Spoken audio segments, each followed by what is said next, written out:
Magandang araw po, na ito po ngayon tayo may gagawin po tayo. Ito po yung ngayon yung ating amplifier na kung saan po ay kakaiba naman po yung ating ngayon. Panoodin po ninyo, ito po yung bunga ng bituin na kung saan po dito pala ang po pagtunog na ito, tanggal na po yung mga may bukol dyan. Ito po yung gamot sa may bukol.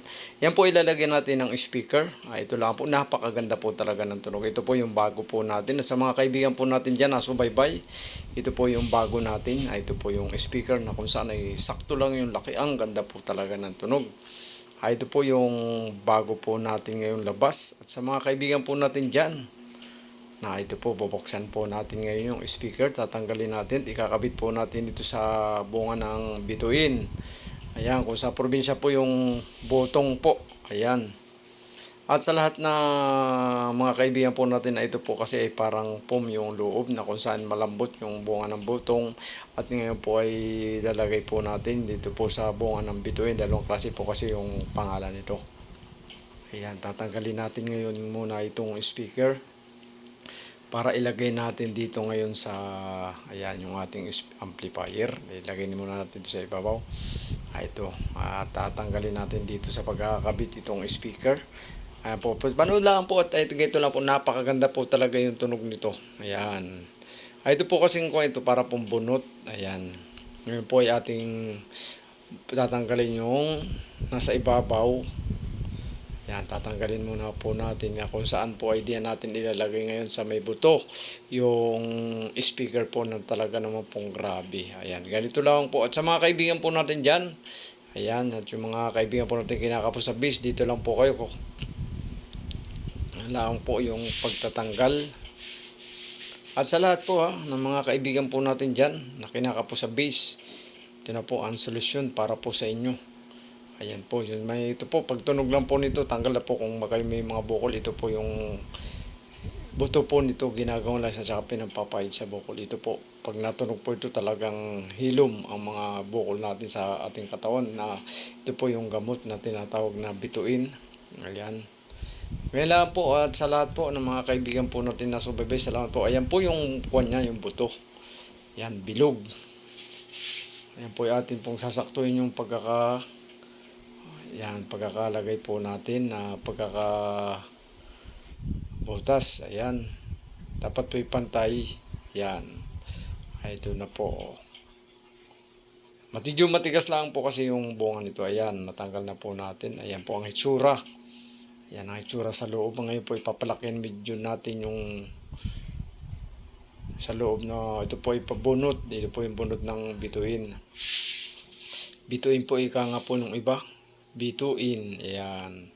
Ngayon po gagawin natin itong box ng speaker baffles na ika nga. Ayan po ay matigas po, makunat. At kung saan po yung napakaganda po nito. Maganda yung tunog ng inyong speaker sa ating pong gagawin ito. Panood lang po. Ayan lang po. At sa lahat po ng mga kaibigan po natin dyan, ito na po yung solusyon na kung saan ay pili sa gubat kukuha ko. Ayan po, sakto na. Ganyan lamang po. Ayan. Ngayon po ilalakihan pa po natin ang butas. Ayan po, medyo malaki na yung butas. Ayan po, at ngayon ilalagay na natin ngayon yung speaker na saktong-sakto lang. Yan lamang po. Ayan. Yung gusto pong gumaya, ayan o. Speaker po ninyo, ganito lang. At kung saan po sa mga kaibigan po natin dyan, na talaga naman pong okay na okay, legit. Ayan. Tanggalin po natin. Ayan, ilagay na po natin yung yung wire sa likod po diretso. Yan. Simple lang po, napakadali po talaga. Saka po napakaganda ng tunog para po ito bola kasi yung bunot niya para po sa bunot ng nyug. Ito lang po, at sa mga kaibigan po natin dyan, salamat po lalo sa mga OFW, ingat po kayo lahat dyan. At sa mga kababayan po natin, Luzon, Visayas, Mindanao, at lalo na dyan po sa mga ibang lahi pa dyan na sumusubaybay. Thank you very much. Ayan. Salamat sa patuloy na suporta ninyo. Ito lang po yan. Bagong bago po yan. Tayo pa lang po naglalabas nito sa kasaysayan ng ating sa ng butong ng nyug. Ayan. Butong po yan, parang nyug. Ayan. Ito lang po. Papawalan yung tornilyo. Na napakaganda po talaga ng tunog. Ayan. Ito lang po. At talaga naman pong legit na legit. Ayan. Ito na po. At ating lalagyan na ng tornilyo. Sa mga kaibigan po natin dyan, yung mga taga-probinsya, shout out. Marami po ito sa tabing dagat ng mga ganitong puno na kung saan ay malaking puno. At ibibidyo ko rin po yung puno nito kasi nga po naglalaglagan lang po. At kaya po ginawa ko, naisipan ko na kung saan gagawin ko po na lagyan ko ng speaker na talaga na po napaka-cute. Ayan. Tayo pa lang po naka-invention nito.